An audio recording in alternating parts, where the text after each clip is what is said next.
Hello and welcome to the Fair Dinkum Arsenal podcast. I'm your host Jacob, and in today's episode we're going to be discussing my thoughts and opinions on the 3-1 loss over Manchester City, which in my opinion really wasn't a great performance by the Arsenal. I've got quite a lot of thoughts about this game going through my head, and it's been doing my head in all day. I've been thinking about how we played, which I think was really toothless and spineless. I don't think Emery got his tactics set up properly, but I've got a few things I want to speak about, so hopefully you guys stay to the end. As I've said in the previous podcasts, if you want to interact with me at all and want to discuss and have a debate about the Arsenal, just message me on Twitter. My handle is @AussieGunner69. I'll leave that in the description, but basically you can find me lurking around there. So without further ado, let's get into the podcast. So I've just got a few thoughts that I want to speak about before I go into sort of like the team selection and I guess where we go from here in the top 4 race, as well as what the future may hold for the team if we don't have enough funds, because obviously in January our only signing, and it wasn't even a signing, it's only a loan deal for Denis Suarez, who wasn't all that impressive, but that's to be expected when you've got no money to buy anyone decent. But the first thing I want to speak about today is our inability to create and compete in the second half. This is a very big contrast from the first half of the season. I'm aware that all the injuries that we have to our squad plays a massive part to this, but I still think Emery can tinker his lineup to get the best out of the squad that he's got at the moment. The low block doesn't really suit us because, let's be honest, everybody knows we can't defend. We've got a aging defender who's just come back from a massive injury, and we've also got the inconsistent Squadron Mustafi. I just question why we play a low block even against the small teams. At some point we're playing a low block and we're defending, we're inviting pressure. It just doesn't suit the squad that we have. Like I said, I know injuries play a big part, and I just think that as a top 6 team, we're so used to Arsenal attacking, but I think Emery is just a little bit too conservative, and there's possibly a focus on us always conceding, so he's probably going conservative to try and stop the leak at the back. But with the personnel we have, I personally believe it is more beneficial for us to go top heavy and try and create as many chances as we can for our strikers, Aubameyang and Lacazette, and basically just do what Liverpool did a few seasons ago and just outscore their opponents, even though they had a shoddy defense. The other issue that I have seen over the recent games we've played, and it doesn't help with the injury to Hector Bellerin, but we have no combination play on the right. We never go down there, we never attack through the right, it's always on the left.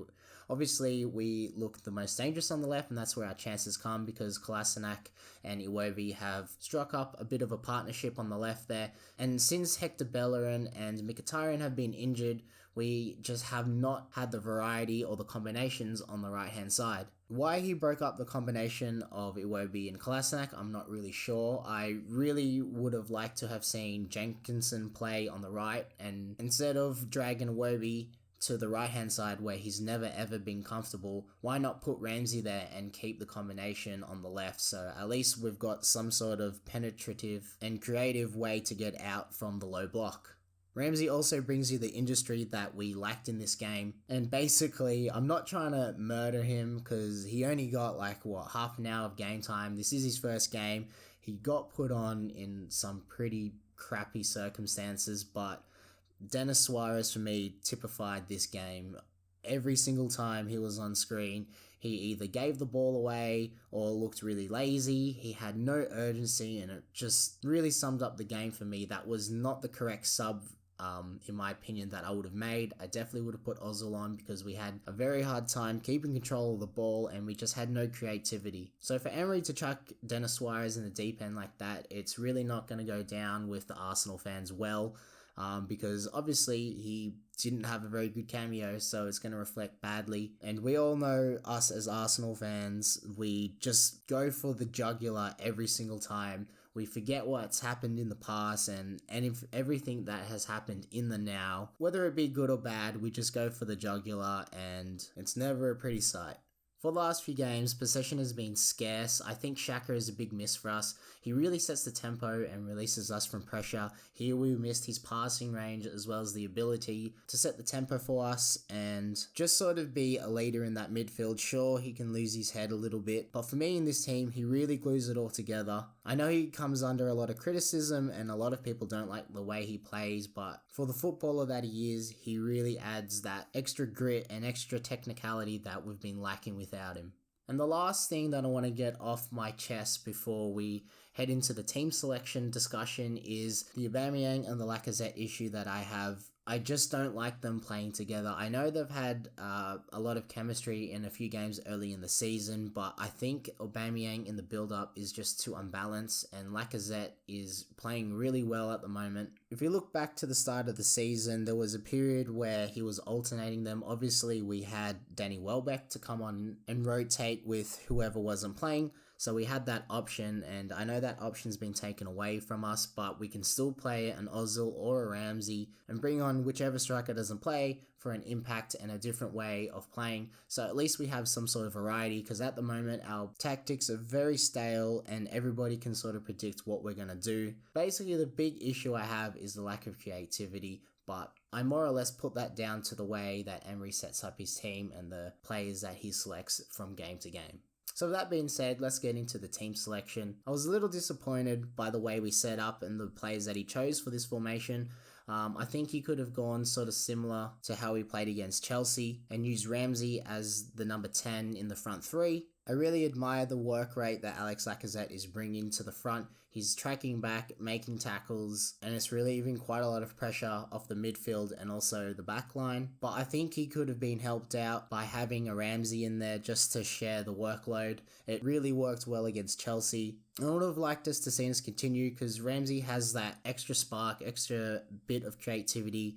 You never know what he's going to do on the ball. He can always create something. And I just thought it was weird to take Kolasinac out of his position and play him in the midfield on the left wing, where he sort of looked a bit lost to me. Sometimes I saw him over on the right-hand side, and then sometimes just sitting in the middle of the park. And I think he was wasted out there because he didn't do his defensive duties. He left Monreal countless of times to deal with an overload, and Guendouzi, again, countless of times was covering for him, but I saw no signs of Kolasinac wanting to get back. And I think because he had that license to go forward, I think it was just in his head that he was going to cheat and just sort of play up high and wait for the ball and wait for the runs to create something, which honestly I thought he did okay in the first half. But as the game wore on, he got tired, which is strange for me because usually he does a lot more running when he plays left back. He's constantly going up and down, and he's been making lung-busting runs back to get back to a defender. But today he sort of just lost his cool,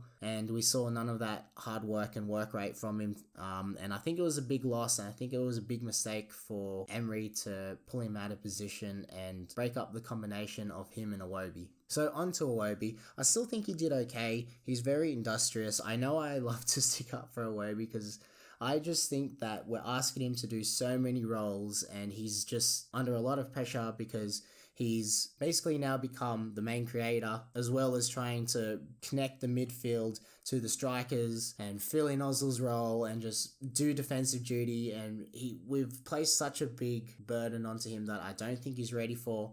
I still think he played well despite giving the assist and the opener to Aguero. It was shocking. He should have just kicked it out, but the big emphasis on trying to play out. Could he have possibly seen someone pull away from a defender and given an option? I don't know. I have to watch it back, which I haven't, because honestly, it's too depressing to watch back again. I know a lot of people don't rate Alex Iwobi. I think he's good for what we have right now, and I still think he can develop into a top player. I don't think his role is out on the wings. He sort of reminds me of Jack Wilshere in the way that he can drive through the lines from midfield. I think he'd be a good number 10 or a number 8, but haven't really given him a run in that role since Arsene Wenger, and that's obviously because we don't have any wingers to play. But as they keep on saying, I don't think that's Iwobi's fault. For what we've tasked him to do, I think he's done an exemplary job this season. His numbers are way up, and for me, it looks like he's more confident and he's playing for a little bit more swagger. Mistakes don't get his head down, which is really good to see. I know all of you guys will not agree with my opinion, but I just like him as a player. I think he has a really good drive and really good work rate. I'd also like to add that Lichtsteiner did not really help him out, as you'd see Hector Bellerin do, making bombing runs. Obviously, he's way past it, so he would never make those runs anyway. But that's, for me, down to the team selection. I think Jenkinson really needs to start ahead of Lichtsteiner because I'm sick of seeing this granddad play for the Arsenal. Jenkinson is very hungry. He'll make those runs up the line. He'll put in a shift for the team, which I admire about him. He may not be the greatest player, but he'll fight for the badge. He'll fight for the boys. And if Unai Emery gives him a task to do, he'll definitely do his best to complete it. I mean, look at Manchester City's second goal. Lichtsteiner goes out to close Raheem Sterling on the right. Sterling makes a pass. Lichtsteiner then, rather than follow Sterling through, he gets attracted to the ball and literally runs around in a circle, just ball watching. I really just don't know what he was thinking, but that really did it for me. Like, I would like to just get him out of the team and never see him play again. I understand that we're short on centre backs, but Mustafi is terrible and he needs to go. Like, I really just would give Dinos Mavropanos a go in the back line, because honestly, he goes down injured almost every game, and for me it looks like he's just thrown in the towel. I'd rather see Mavropanos come in because he's obviously very young and is very hungry to claim a spot in the first team. And I think if he can work well with Koscielny until Socrates gets back and sort of develop and try and get comfortable in the Premier League, we might see a really good player come out next year. I also thought Leno was really good. He's been quite shaky in crosses, and I felt quite nervous with his shot stopping at times. I feel like he doesn't push the ball out into the right areas, but today I thought he did very well. I don't think we can criticize him at all for any of the goals. For me, that's obviously down to Iwobi's mistake and our poor defending. But I think we can actually be really positive about Leno going forward. He's so calm on the ball when we're playing out, and if that's the way that Emery wants to set up next year, then I really think that we've got the right keeper for it. If Emi Martinez can step up and be number 2, then that will help us financially and we won't have to spend any money on a new goalkeeper, and we can really just focus on building our core for the next season. I also want to add that Guendouzi is going to be the future as well. He's someone I have not really understood why people like him, but after this performance I can really now see why everybody loves the kid. He showed great character, great fight, great awareness, which I haven't seen from him up until now. He did well to cover Monreal when he was getting overloaded on the left. I still think he's a little bit too reactive, but that will come. Like, for goodness sake, he's only 19 and he's man of the match for me. He's got such a big personality. I really think he's going to grow to be the general of our midfield. And as well with Torreira, I forget that he's only young too, so if we can really develop a partnership between these two, they could be our core in the central of midfield. Hopefully Guendouzi can learn how to pass like Xhaka. That would be amazing. And look, he's already been putting line-breaking passes through. Just look at the Chelsea game for our second game of the season, putting that ball through for Aubameyang to miss an open goal. But he's got all the tools in there. He just needs to sort of develop as a player. And I think if he wants to stay, he'll be in our midfield for a very long time to come. So from the start, this was a team where Unai Emery was always going to make subs. That was never in question. It was never a strong lineup to begin with. And if you look at our bench, we have a very strong bench. I mean, Ramsey, Ozil should be in the team for this game. And I don't understand not playing them together. I think we did pretty good with them at the start of the season. Obviously, they sort of like to play the same role. But if they're both not playing, either one of them should be starting because they're good players. And if you don't play good players, then honestly you just lack so much quality like I think we did today. To not put Iwobi on and to put Dennis Suarez on, who, as I said in the beginning, did not cover himself in glory. He had a few misplaced passes. He did his best impression of Iwobi and lost the ball. down on the right near the touchline. I don't know whether he was nervous. Obviously, it wasn't the correct situation or game to put him in. Emery sort of just threw him into the deep end, but you could see he just lacks the urgency that is required to play at this level. I don't care how tough it is or what circumstances you get put in. It's not acceptable just to jog back or jog around or not show any enthusiasm to your game at all, especially if you're a new signing, because you need to make a good impression not only to your coach but your teammates, and you also need to make a good impression to the fans because, as I said, we like to jump on the back of people who first come in. We're not very forgiving as fans, and I know we really should be, but it's hard to be forgiving where it looks like a player is playing at only 40%. I was really disappointed by him, and I really think Mesut should have came on. I think he would have been able to get us a foothold into the game.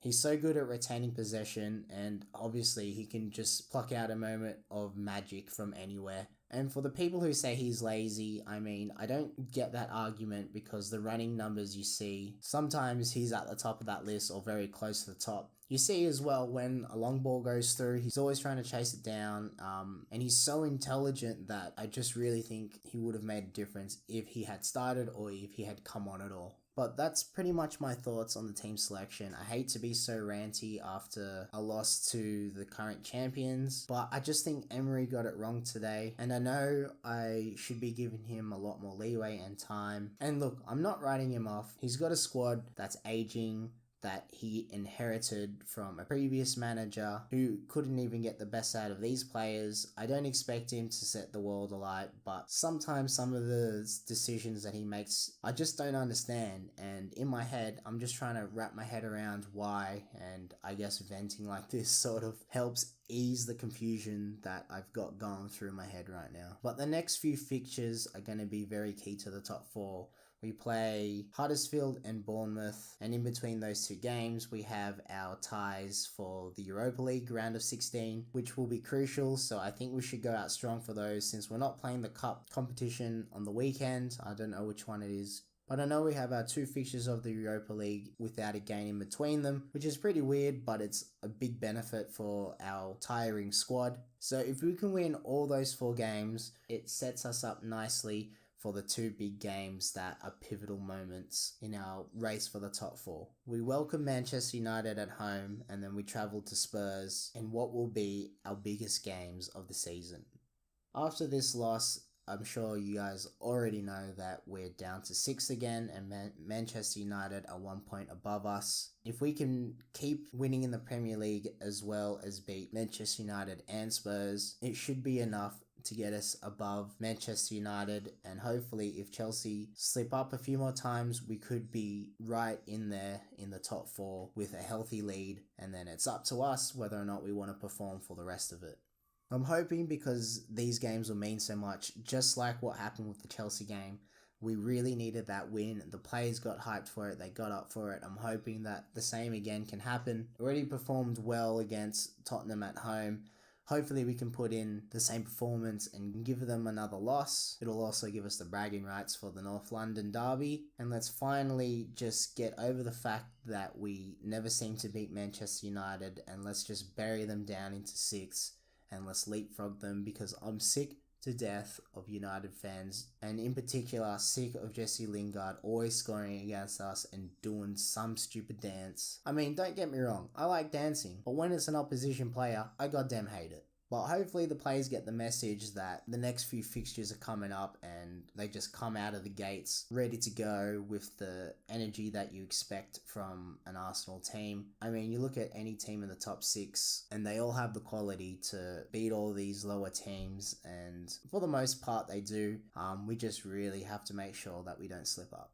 So now I sort of want to speak about what we should do for next season and what we should do going forward. I think if we don't have any funds, as in like we only have 40 to 70 million, we should keep that. And I really think that we need to start Project Youth 2.0. I think we should start trying to incorporate all the youth players coming up from the academy into the first team training. And if they start performing, give 1 or 2 of them a run in the first team to sort of get them used to the way the Premier League is played. And if they can sort of get that comfort level and all the nerves out of the way and they start performing, then we can slowly start putting into the rotation of the first team. I mean, we've got players like Bukayo Saka and Reece Nelson who will be back on loan next year, who look really exciting. I'd love to see them in the team next year, and I really hope they can kick on. And I think we're going to really need to rely on incorporating some academy players into the first team, because I think that we just need to spend all of the money that we have next summer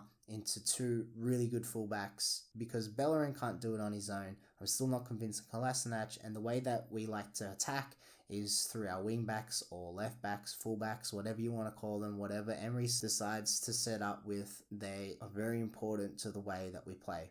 Now, if we can only get two really good players, I'd probably just promote a right back from the academy and have them as backup for Bellerin.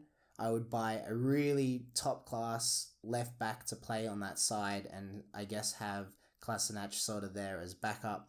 And then if we only had enough for one other player, I would like to buy a world-class centre-back, because if you look at the impact that Virgil van Dijk has had at Liverpool, if we can get a defender who has that same impact, it will honestly do wonders, not only for our confidence, but we'll start trusting the way we defend. And I think we can really push on and grow in confidence from that. But I'm not in charge of the funds, so I've got no idea what is going on with it. And it'll be interesting to see what Emery does in the summer and what funds are available for him. But I think we really could be seeing Project Youth 2.0. The players that we've been linked to are young, and we've got some really promising talent coming up through the ranks, which I'm excited for. And with the way that Arsene Wenger did it the first time around, it was an exciting time. We saw what the project was, we knew what the style was, and it allowed us to all really get behind the team, and we understood as fans what was going on.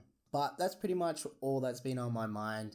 As I said at the start of the podcast, if you guys would like to share your thoughts and opinions with me, you can find me on Twitter at AussieGuna69. I'd really appreciate it if you guys stopped by and said hello, and let me know what you think of this podcast as well as your thoughts on the game. I'm always here if you guys want to rant to someone. I genuinely just love seeing other people's opinions, and I love having conversations and debates and just basically seeing what other people think, because it really opens my mind and broadens my knowledge on the Arsenal. And yeah, that's sort of the perks of being a fan of a football team, is that you can connect and interact with other like-minded people. But if you guys did enjoy this podcast, it would mean a lot to me if you could share it to your friends. The more people who listen, the more it gets out there, the more fans we can have, the more discussions will take place. And what better way to speak about the Arsenal than through a podcast? And I couldn't really think of any other better way to speak about the Arsenal.